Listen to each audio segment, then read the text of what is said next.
আসসালামু আলাইকুম, welcome back everyone. আজকে আমি বানিয়েছি টক ঝাল মিষ্টি স্বাদের একদম মুচমুচে টমেটোর চপ। সম্পূর্ণ ভিন্ন স্বাদের এই চপটি খেতে কিন্তু ভীষণ মজার, বেগুনের থেকে কোনো অংশেই কম নয়। তো চলুন শুরু করি আমাদের আজকের রেসিপি।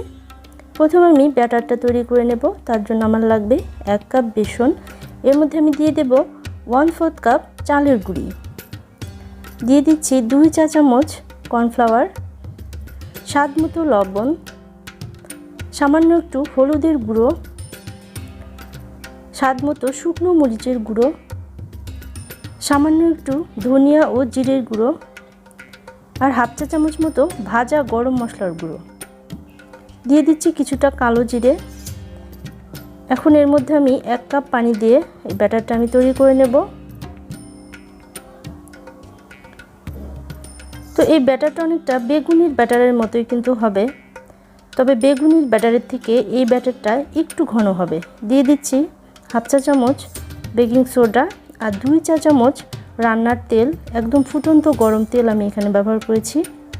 দিয়ে এটাকে কয়েক মিনিট ধরে ফেটিয়ে একটা স্মুথ ডো তৈরি করে নিতে হবে। আর টমেটো যেহেতু মানে একটা ফাঁপা, ভিতরটা একদম ফাঁপা থাকে টমেটোর, সেক্ষেত্রে এই ব্যাটারটা একটু ঘন করেই তৈরি করতে হয়। এই ব্যাটার যদি মানে পাতলা হয় সেক্ষেত্রে কিন্তু টমেটোটাকে ভালো করে কোট করবে না। এর যে ভেতরের ফাঁকা জায়গাগুলো সেখান দিয়ে এটা মানে বের হয়ে যাবে, সেক্ষেত্রে দেখতেও ভালো হবে না আর খেতেও কিন্তু ভালো হবে না। তো একটু ঘন করে তৈরি করবেন বেগুনির ব্যাটারের থেকে।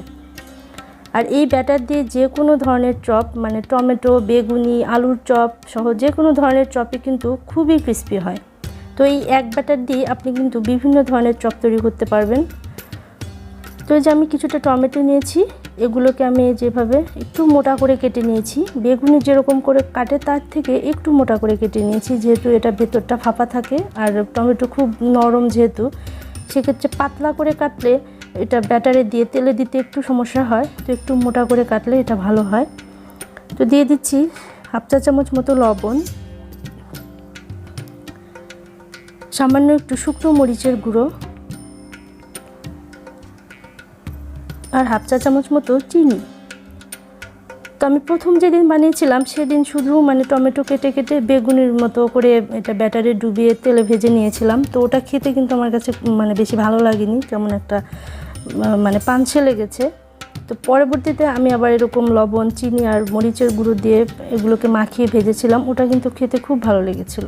তো এবারে রোজা আমি মানে বেগুনি যতটা না বানিয়েছি তার চেয়ে টমেটোর চপটা বেশি বানিয়েছি, কারণ আমার বাচ্চারা মানে টমেটো দিয়ে কোনো খাবারই খেতে চায় না, সেটা তরকারি হোক বা ভাজি বা সালাদ, কোনো কিছু খেতে চায় না। কিন্তু টমেটো দিয়ে এরকম চপ করে দিয়েছিলাম, ওরা মানে সুন্দর খেয়ে নিয়েছে। তো এখন এগুলোকে ব্যাটারে ডুবিয়ে বেগুনের মতো করেই তেলে ছেড়ে দেব। আর তেলটা কিন্তু মানে প্রথমে খুব ভালো করে গরম করে নেবেন, আর এরপর চুলা কিন্তু মিডিয়াম লো হিটে করে দেবেন, যেহেতু এই ব্যাটারটা মানে বেশ ঘন।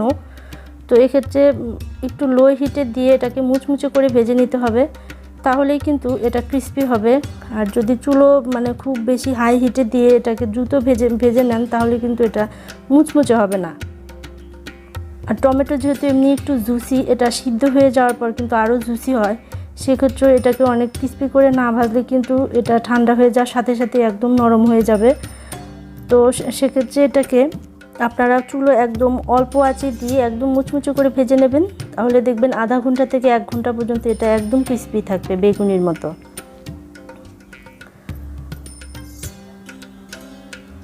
তো আমি আরও কিছুটা দিয়ে দিলাম। আর এটার কি নাম দেওয়া যায়, যেসব আপুরা দেখছেন প্লিজ এটার একটা করে নাম জানিয়ে দেবেন কমেন্ট বক্সে। আমি এটার নাম খুঁজে পাচ্ছি না, কি নাম দেবো মানে ভেবে পাচ্ছি না। যাকে একে সবগুলোই আমি ভেজে নিয়েছি। তো ভিডিও ভালো লাগলে প্লিজ আমার চ্যানেলটাকে সাবস্ক্রাইব করে পাশে থাকা বেল আইকনে চাপ দিয়ে অল সিলেক্ট করে রাখবেন, তাহলে আমার সমস্ত ভিডিওর নোটিফিকেশন পেয়ে যাবেন। ভিডিওতে একটু লাইক কমেন্ট করবেন, বন্ধুদের সাথে শেয়ার করে দেবেন। ভালো থাকবেন সবাই।